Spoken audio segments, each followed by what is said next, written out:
just going to reiterate some of the comments that a personal meeting with your legislator is extremely important. We had a situation I was involved with home educators, and there was a bill being considered. And what one of our members did, it only takes one, was to invite their legislator for coffee somewhere, okay, have a meeting.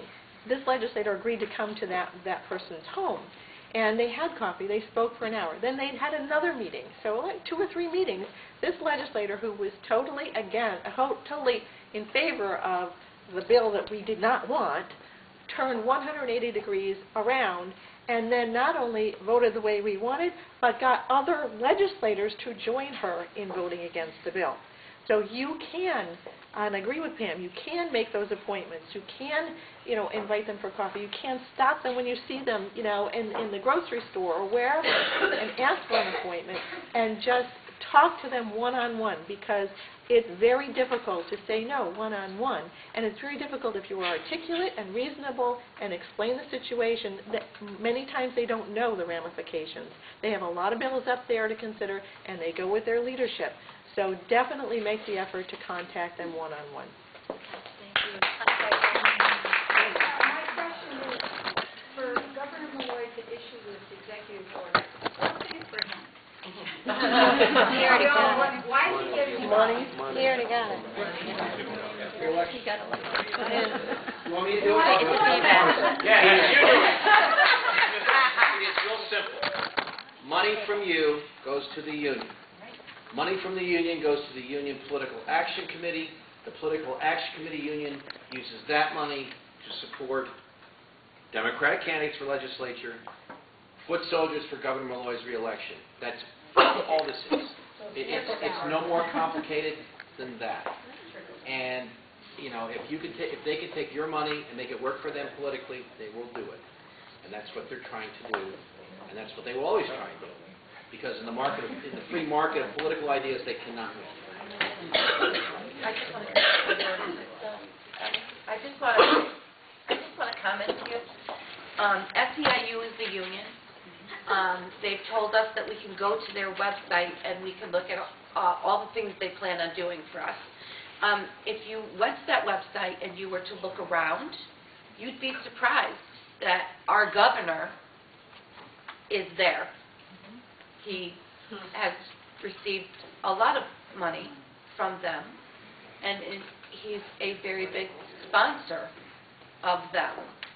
So ironically enough, we can all draw the lines, but when this didn't pass the legislature and it died, they conspired for the executive orders. If you look around, there's so many other states that this is going through executive order. If it was so good for us, then why aren't the people voting for it, and why are they all fighting it?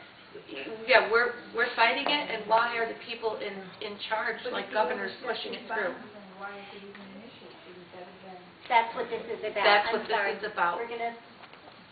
The point that was made about talking to your representative is valid, but as Maria found out, sometimes your representative is not willing to meet with you, and when that's the case, you need to call your local newspaper or somehow get that information out that your representative was not willing to meet with you.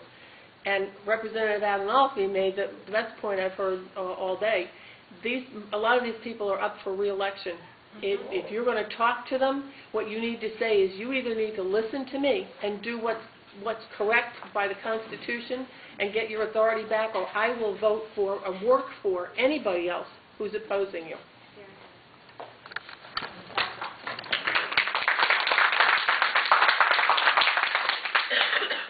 Just out of curiosity, how many of you even cared about politics before this happened?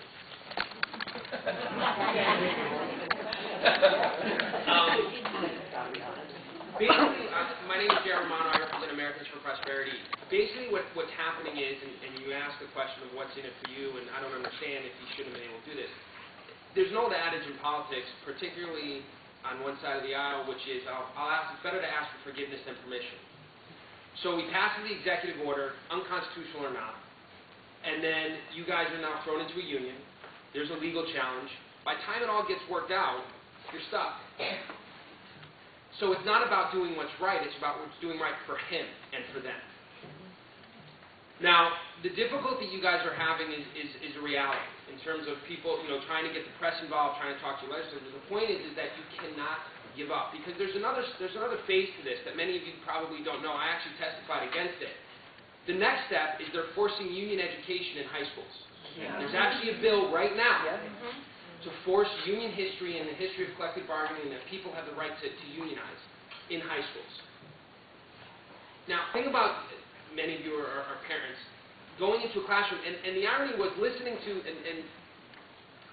Representative Adolph is absolutely correct, they were given a script, and they actually took credit for the civil rights movement. It was amazing listening to these people talk as though the unions have been the best things in the world forever, but they don't talk about the fact that there's violence, there was racism, there's all these things. They're glazing over that stuff. Now, the problem with Connecticut, which many of you probably don't know, is that we're a closed union shop. What that means is that forever, once you are in a union, or if you want to work in that job, you're in. You do not have a choice to say no. Now think about that in terms of not only you, but going forward in the state of Connecticut. Once they get control of you, it's over. And then the assumption is that you guys are stupid. And the reason that I say that is because they give propaganda to you. Think of the letters that you guys got. It said, do you want better benefits and higher wages? I mean, that's the one that they did for the PCAs. Check yes. Well, who's going to check no? So the assumption is, they're going to fight for me. I'll check yes, of course. But they don't tell you how they're going to do it, and they don't tell you what it's going to cost you. Now, the important thing that I think you guys should do is come up with, and I don't think anyone, if there's someone that has a video camera and I have one in my car, I think every person in this room that is against this should film a little video clip that you guys can compile on a YouTube channel or YouTube page and send that out. People are more likely to watch something than they are to read something. We've gotten a little lazy as our things have gotten easier in terms of Facebook. So what I think everyone should, and then no longer you are anonymous faces. No longer are you this group that, they're probably just some right-wing crazy people that they're against the governor, they're all probably Republicans. For many of you, this is your first experience in politics. I think it's absolutely important that you get on camera and tell your story and tell why you're against this.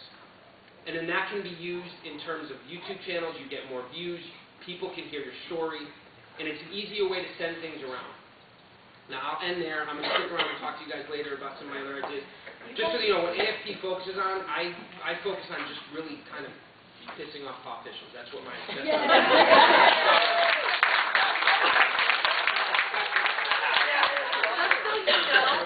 You have a copy of that bill. It was handed out to you today.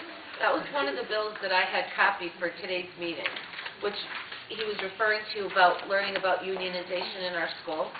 Like, kids don't have books. We have real issues in our school.